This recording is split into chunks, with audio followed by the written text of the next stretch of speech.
Anamnesis, liturgia que se hace vida. Bienvenidos todos a este tercer encuentro de esta serie de reflexiones sobre teología espiritual, teología litúrgica. Hoy nos adentraremos en un tema que hemos iniciado ya la semana pasada con el sacerdocio bautismal. Hoy hablaremos de la vocación al culto.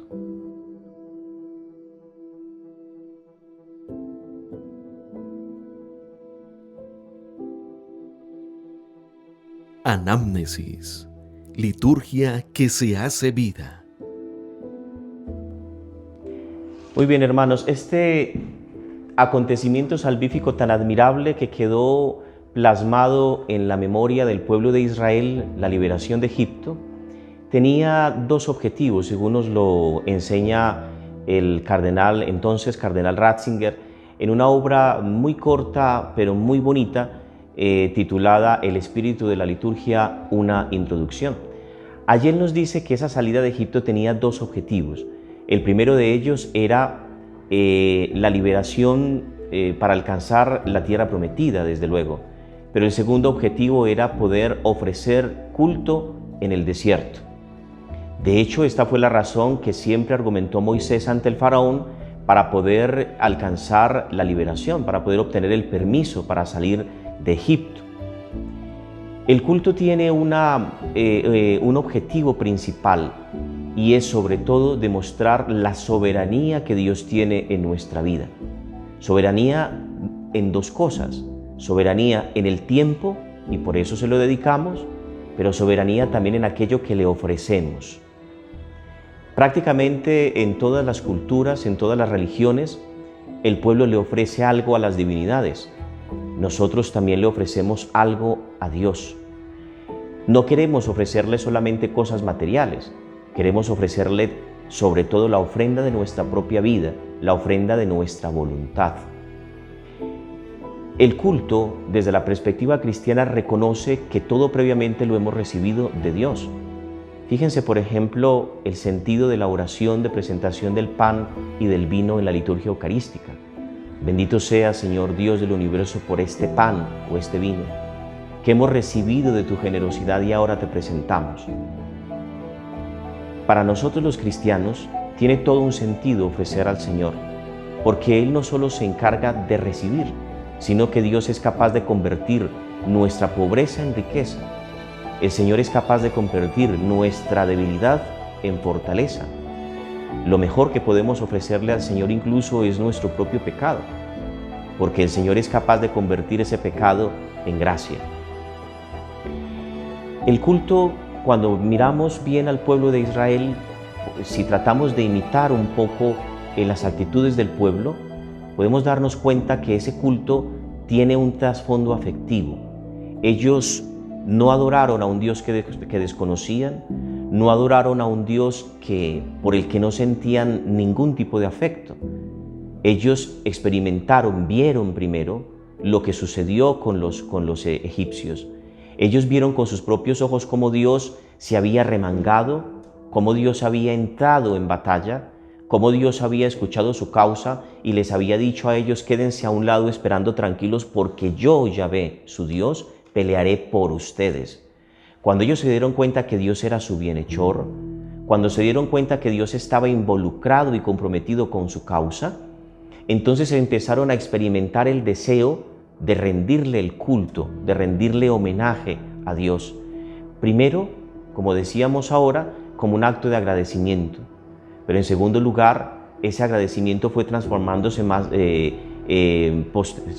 posteriormente en un acto de muestra ante los otros pueblos de su pertenencia a Él como pueblo, observando todas las normas referentes al culto. También eso tendría que suceder en nuestra vida. Nosotros tendríamos que estar en la capacidad de ver de ver de manera agradecida el paso de Dios por nuestra historia, de poder comprender y asimilar que Dios también ha estado comprometido con nosotros, que Dios se ha inclinado también hasta nuestra pequeñez, que Dios nos ha liberado del Egipto seductor, como dice el himno de Cuaresma, hasta poder llegar también a ofrecerle a Él nuestra vida, reconociendo que la observancia a sus mandatos es también un signo ante todos los pueblos de nuestra pertenencia a Él y de nuestra sumisión. Fíjense, por ejemplo, cómo el Señor se lamenta en el capítulo 15 del Evangelio de Mateo, en el versículo 8, cómo ese culto que el pueblo le ofrece es un culto vacío. Dios lo detecta así. Están preocupados por cumplir la norma, pero realmente el corazón está lejos de Él. Para el hombre bíblico el corazón tiene una connotación tremenda, porque ahí está la sede para el hombre bíblico de los sentimientos y de las emociones. El corazón es la sede de la fidelidad. En el capítulo 4 del libro del Deuteronomio, el Señor le dice a Israel: escucha, Israel, el Señor tu Dios es tu único Señor, y por tanto amarás al Señor tu Dios con todo tu corazón, con toda tu alma, con todas tus fuerzas. Y estas palabras que yo te digo hoy, se las repetirás a tus hijos yendo de camino, acostado o levantado. Las atarás a tu muñeca como un signo y las llevarás también en tu frente como una señal. Llevar al Señor en el centro de nuestros afectos. Poder descubrir todos los días las razones por las cuales estamos unidos a Él desde el corazón. Eso hará que nuestro culto deje de ser un culto vacío, que nuestro culto esté lleno de razones, que nuestro culto esté lleno de emociones, que nuestro culto esté, en síntesis, sellado por la fidelidad. Nosotros tal vez hemos cometido un error muy grande en la educación de nuestros hijos, y es que hemos entrado directamente con los mandamientos. Amarás al Señor tu Dios con todo tu corazón, santificarás las fiestas, pero no hemos permitido que nuestros hijos descubran en un primer momento las razones por las cuales su corazón debe inclinarse al Señor. ¿Por qué hemos de amar al Señor? Y yo estoy seguro que si tenemos un corazón lo suficientemente noble, todos los días encontraremos razones nuevas para decirle al Señor: Señor, hoy me siento también tan amado por ti, hoy me siento también movido a rendirte culto.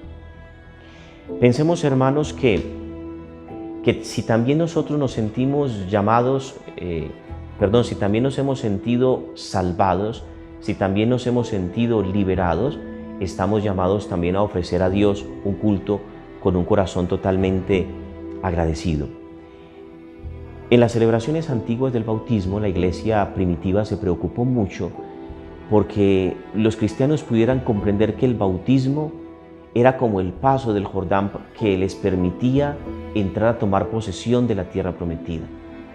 Para nosotros el bautismo es también como el río Jordán. Nosotros atravesamos ese río Jordán, atravesamos por las aguas bautismales para entrar a tomar posesión de la tierra prometida. El Señor de alguna manera nos hace partícipes de su heredad. Y en esos ritos antiguos era muy bonito porque los catecúmenos que hasta ese momento no habían podido tomar parte activa en la liturgia eucarística, porque siempre eran despedidos antes de la presentación del pan y del vino sobre el altar, en la noche de Pascua, una vez ya estaban bautizados, habían sido crismados y estaban ya revestidos con las túnicas blancas, ingresaban por primera vez en medio de toda la asamblea. Por primera vez escuchaban las palabras de la consagración, por primera vez accedían a la comunión eucarística y después de la comunión se les daba una mezcla de leche y miel para significar que a partir de ese momento ellos entraban a tomar posesión de la tierra, pero ya no de la tierra, de una tierra física, sino de la tierra prometida espiritual, digámoslo de alguna manera, de la Jerusalén celeste. En ese libro del que les hablaba hace un momento el Papa Ratzinger, el Papa Benedicto XVI, cuando apenas era cardenal Ratzinger, hacía una advertencia muy interesante, porque él decía que el objetivo no era alcanzar una tierra prometida como tal. La tierra prometida tenía todo su valor porque allí estaba Dios que los había liberado de Egipto. Es decir, ellos realmente podrían tener la tierra prometida solo por el hecho de tener al Señor, sin importar el lugar geográfico. ¿De qué les valdría a ellos entrar a tomar posesión de la tierra prometida si Dios no iba a estar allí presente? Y por eso Dios se asegura, a través de su intermediario, de que el pueblo grabara en la mente, y le dice: estate muy atento, No sea que cuando hayas entrado a tomar posesión de esta tierra que emana leche y miel, tú te olvides de quién fue el que te sacó de Egipto con mano poderosa y brazo extendido. Lo que hace en nosotros el bautismo es llevarnos a comprender que aunque estamos en esta tierra de paso, sin embargo desde aquí, aunque no hemos entrado a tomar posesión plena de la Jerusalén celeste, sin embargo, a modo de adelanto nosotros empezamos a caminar por este mundo teniendo a Dios también en medio de nuestro corazón. Y eso hace que todas las circunstancias alegres y tristes, las fáciles y las difíciles, sean fácilmente asimilables porque sentimos que Dios está con nosotros. Ese bautismo, además de garantizarnos la entrada por adelantado a esa tierra prometida espiritual, nos asegura también la participación en el único sacerdocio de Cristo, de lo cual hablábamos ya la semana pasada. Esa vocación al culto que hace nosotros el bautismo tiene dos connotaciones muy interesantes. Primera, si el bautismo nos injertó a Cristo y nos hizo no solo un órgano unido a la cabeza, ni una célula unida a la cabeza, sino que nos injertó a un cuerpo en el que todas las células tienen funciones distintas, todos los órganos tienen funciones distintas, pero todos son importantes en el cuerpo, tenemos que hablar del encuentro. Yo no puedo concebir como cristiano ofrecer un culto a Dios de manera privada, porque yo formo parte de un cuerpo y por eso celebrar con todo el cuerpo es importante para mí. Viene muy bien aquí hacer memoria de lo que ya nos enseñaba el número 7 de la Constitución Sacrosanctum Concilium. En esa Constitución los padres nos recordaban que Cristo asocia de manera muy especial a la Iglesia en el momento de la liturgia, hasta el punto de ofrecer con ella un único sacrificio.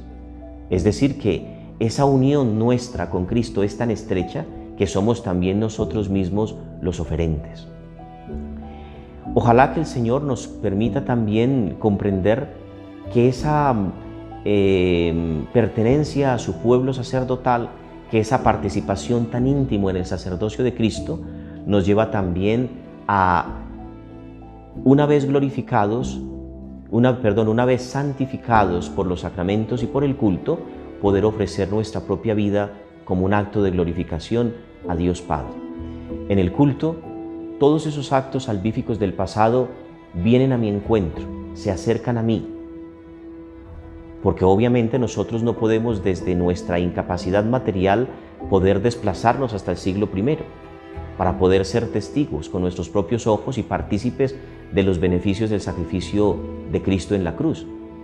El acontecimiento salvífico se acerca a mí porque el Señor es Señor del tiempo, Jesucristo es Señor del tiempo, como lo decíamos en la reflexión anterior. Pero también en el culto el futuro viene también a mi encuentro, se me adelanta. En el culto nosotros somos el adelanto para la humanidad de los hombres nuevos. Que el Señor nos permita especialmente conservar en la memoria esta última idea. El bautismo nos hizo hombres nuevos y como hombres nuevos celebramos cada día con toda la Iglesia y con Cristo que es la cabeza a través del culto. Feliz semana para todos.